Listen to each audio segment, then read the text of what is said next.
When I was assigned the mission in Russia, it wasn't with a farewell party or a toast to success. It was just a dark room, a creaky projector, and my superior, Colonel Richards, sitting across the table. He handed me a thin folder, thinner than usual. His face was unusually serious, paler than I'd ever seen it. "This is a mission no one wants, Kane," he said, passing me a document with edges stained by dampness. "Memorize this. And don't question it. These are not suggestions." I raised an eyebrow, expecting more details. Richards, the toughest, coldest man I knew, didn't break eye contact as if he wanted to say something he couldn't put into words.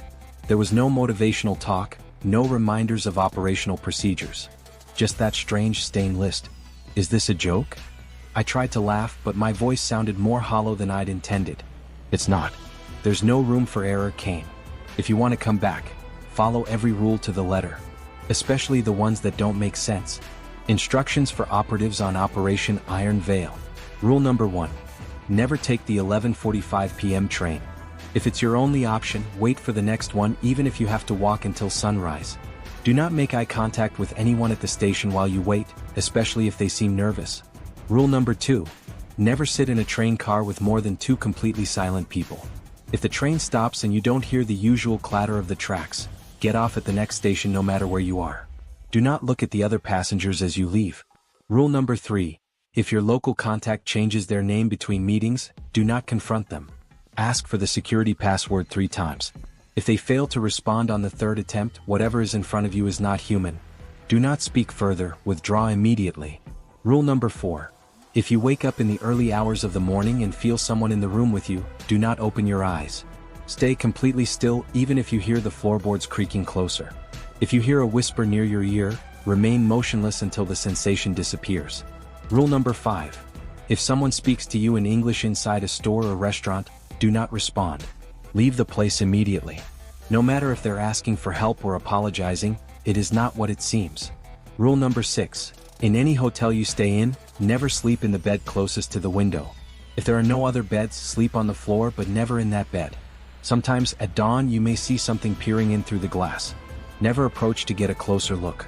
Rule number 7. If you hear KGB static outside your apartment after 2 a.m., do not attempt to turn it off. Stay away from the windows and don't go near the door. If it stops on its own, wait 30 minutes before moving. Rule number 8. Never remain in a Soviet city where the streetlights flicker at precisely 7:13 p.m. If you have no choice, ensure you're indoors before that time, and under no circumstances look out the windows. If you see something moving outside, ignore it. Rule number 9. When meeting with a local contact, check their shoes. If they're wearing one brown shoe and one black shoe, ask the key question 3 times. If they don't respond by the 3rd attempt, leave without saying anything more. They won't follow you. If they do, run. Rule number 10. If your hotel room becomes inexplicably cold even in summer, abandon it immediately and never return.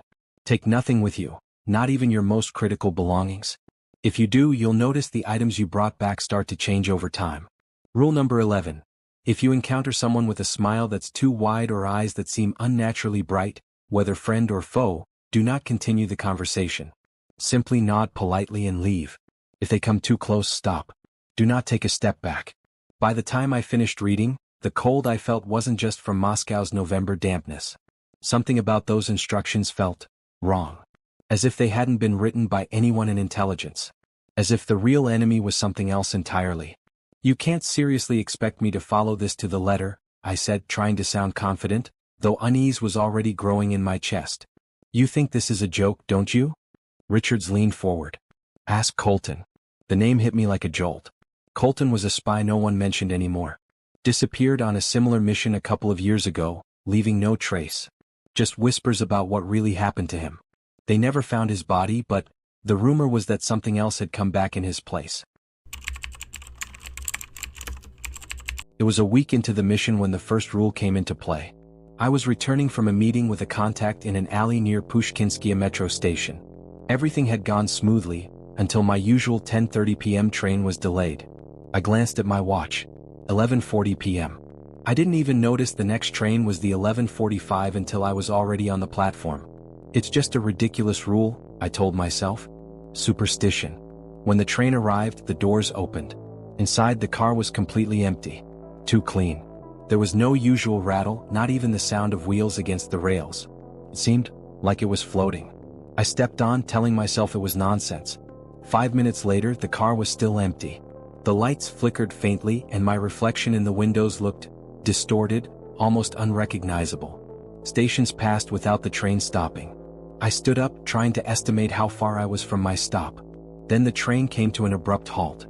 The doors slid open and on the other side there was no platform, no lights, only a dark expanse stretching infinitely, like a tunnel without end. Something, a sibilant whisper, began to fill the air. "Get off," murmured a voice, soft and brimming with dark promises. It came from nowhere and everywhere at once. I lunged toward the opposite door, slamming the button to close the doors. Finally, they shut with a clang, just as the darkness seemed ready to consume the car. The train jolted forward, the whisper faded, and my reflection in the window was mine again. I had begun to notice that Moscow, already a city cold and filled with shadows, felt heavier. The rules seemed to trigger one after another. One morning, I stepped into a cafe for a meeting with a new contact. As I waited, a woman seated nearby began speaking to me in English, which was unusual. She asked if I could hand her a napkin. Something about her smile was too hurried. Her voice was too clear to feel real. I remembered Rule 5. I stood up without a word and walked out. Out of the corner of my eye, I saw that the woman was no longer smiling. I had forgotten Rule 2 in a moment of carelessness. It was late and exhaustion had gotten the better of me. I boarded the midnight train, too distracted to notice the details around me. Only when the doors shut did I realize the car was eerily silent, except for the faint hum of the lights. There were more than 2 people on board, all sitting motionless. Too motionless.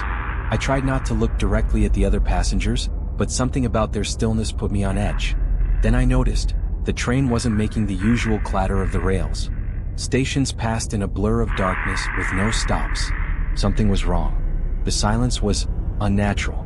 I tried to stand, but the doors remained locked. There was no way out. I glanced at the other passengers and suddenly I realized, their eyes were fixed on me. All of them without exception staring at me. My heart pounded in my chest, and before I could think about what to do, the car lights flickered, and for a moment, I saw something moving behind the passengers. Something that shouldn't be there. A shadow with too many limbs. Terror seeped into every moment of my life in Moscow, something beyond the usual dangers of war and espionage. Because it wasn't just the KGB or the Soviets I had to worry about anymore. No, there was something else. Something ancient and dark that had been here long before us. And as Richards had hinted, breaking the rules didn't bring simple consequences. It brought something else. Something that, as it drew closer, didn't just destroy your life. It unraveled your very reality. And I had already broken too many rules.